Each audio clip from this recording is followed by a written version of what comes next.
Hello everyone, welcome to my Paper Roses online video course. I'm grateful to have you with me on this journey that started many years ago as roses were the first paper flowers I ever learned how to make. With time, I perfected my technique and made a lot of research that led me to create this complex course about roses.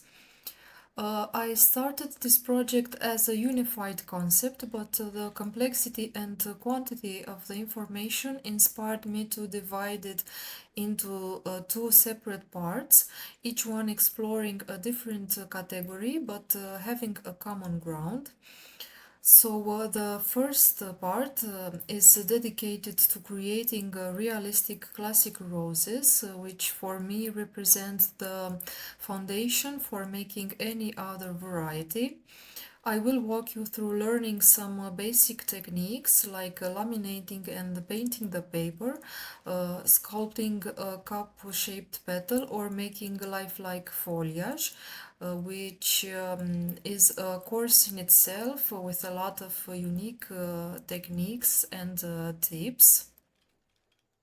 Even though making a paper rose seems easy enough, there are a lot of anatomical details that makes the difference between a simpler craft paper rose and a botanical recreation.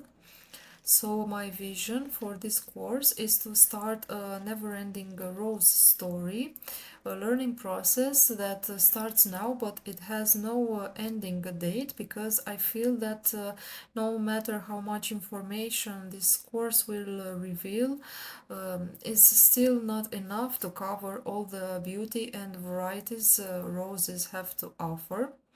But I hope you will learn enough to help you recreate any other rose varieties you will find inspiring.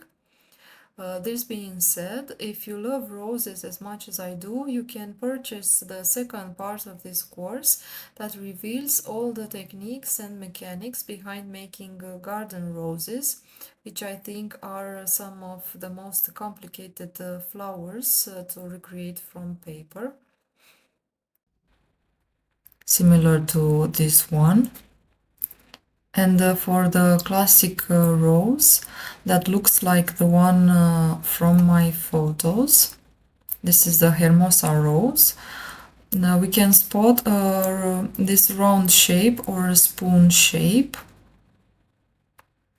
Moving on to the mid petals. These are the ones that prevail in a rose petal count, and they generally have a roundish shape. On this page, we can actually count how many petals go into a rose. The wrinkled ones are the inner petals. The simple ones with a clean shape are the mid petals, and the curled ones are the outer petals. Here we have a classic rose as well, but with many more petals and a rich center. Most of the petals seem to have a round shape. These are the inner petals, and these are the mid petals. And the ones that are big and curled are the exterior petals that have a lot of particular shaping and coloring details. I will repeat the steps to shape another petal. So at first impression, laminated paper is stiff with no elasticity. To release some of its stiffness, it helps if we scrape it with our thumbnail pressed against our fingers for a few times, moving from bottom to top. And next we can gently try cupping the petal by pulling to the sides while pressing with our thumbs simultaneously. It also helps if we press with the embossing tool, but as you can see, the petal is still pretty flat. But if I make a few embossed lines in the middle, one or two folds at the base, curl the top edge very little using the knitting needle. So with this last petal I have presented the basic shaping techniques we will use for making the roses in this course. You can use the paper as it is with no acrylic coloring, but I will show you how I like to paint it with some color, with the same color as the original paper. All of these mixed together will also act like a varnish for the paper and protect its color. I'm adding water bit by bit with my paintbrush until the color mix is fluid enough. So from one piece of paper we have obtained the 6 petals, but I will revisit this template later because we need more petals for this code. But until then I'm moving on to cutting petals code 2. After cutting in half horizontally, I fold the paper in 3 equal parts and I slowly cut around the template. I'm shaping one more petal. I'm cupping it for a bit, coloring the top edge, front and back.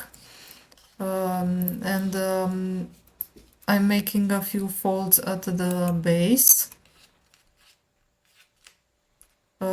Mixed with some embossing lines.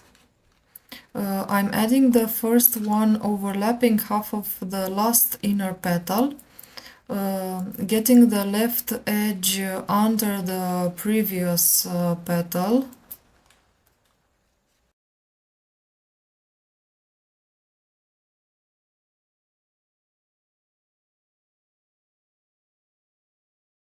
So next I will add these petals that already have a bigger size, and the flower is unfolding and getting bigger.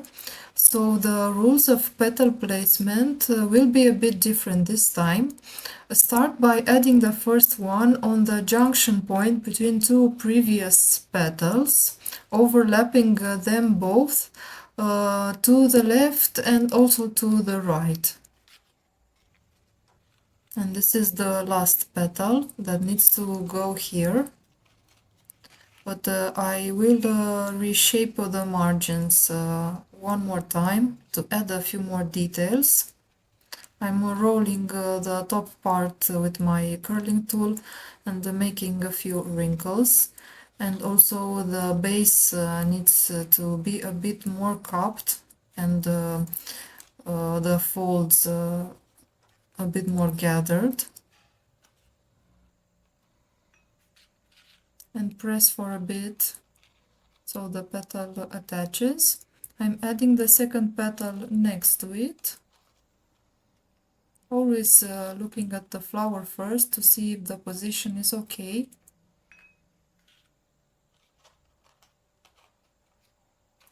And the third petal is placed between them. And we can see how these unique petals are adding charm and character to the rose. But we must keep the pressure for a bit to make sure the petals are attached before finishing the rose. For template 5 and 6, it's safe to have 13.5 centimeters height. For 6 and 7, about 14 centimeters, so we can just simplify and cut 3 pieces, all of them 14 centimeters tall. I will show you one more time how I like to laminate the paper in order to get that smooth aspect on the petals. I always outstretch until the maximum and place it with the sharp paper side towards me. First, I'm applying pressure with my palms gently so that the papers attach.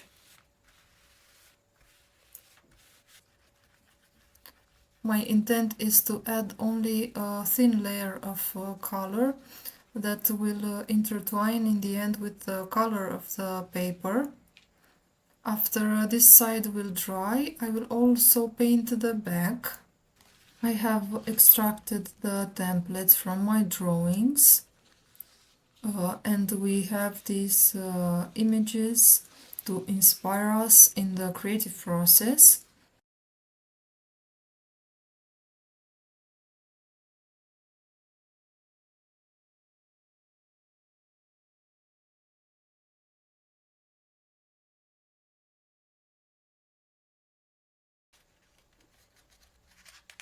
Last, I'm gathering the paper like this to ruffle the petal even more. And I will use similar techniques for the last petal that I have to shape. So I hope by seeing all of these sculpting techniques on these last unusual petals that you've learned something new that will excite you and you will use in your own recreations. So I will attach this petal in opposition to this one, overlapping both of these two previous petals at equal distances to balance the shape of the rose. And we had the opportunity to learn a lot of new techniques. So I hope this chapter will encourage you to experiment and recreate any rose you imagine if you have the chance to deconstruct and make your own templates. I really loved this one because it has this romantic garden look, and I became captivated by it. I have also made some drawings that reflect the leaf style I will create. We need one with 5 leaflets. I'm cutting one by one, moving the leaf segments for every cut to the right and to the left.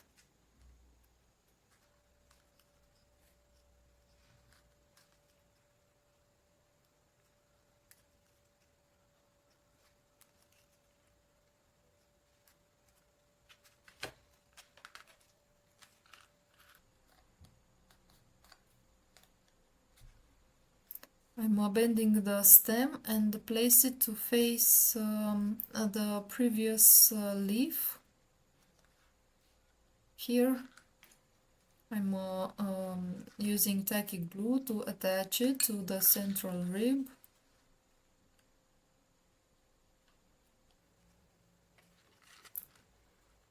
And I'm pressing with my fingers as long as it takes for the wire to attach while removing the extra glue. So I'm adding a thin thread of glue with the paintbrush, and then I'm attaching the paper strip. I also like to use a brown pan pastel and add color to the serrated margins. I also like to curve the stem for a bit to give it a more organic look and some movement. And we can actually curve each leaf as we please because of the wire structure from the back. Or maybe you can use a pastel pencil with a light color like ivory or yellow. But I just wish to make some more details. And if we have some green areas that need some adjustments, now is the time to make them.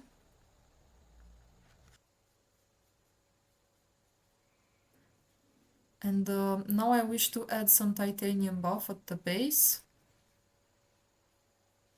to make it a bit lighter. In the first part of the video, I presented how to work with the paper kept moist in a plastic bag, and I used it for cutting, painting and shaping each sepal at a time. But if you are making a lot of roses like me, you need to make a lot of sepals as well in advance, and to save time, you have to work in a series. So I'm wrapping both wires with floral tape. This may seem a bit complicated, and you may say it's too much glue, but when it will dry, it will transform into a flexible film. Next, I will add a leaf with 3 leaflets, about 10 or 12 centimeters below the flower. I will wrap another paper strip,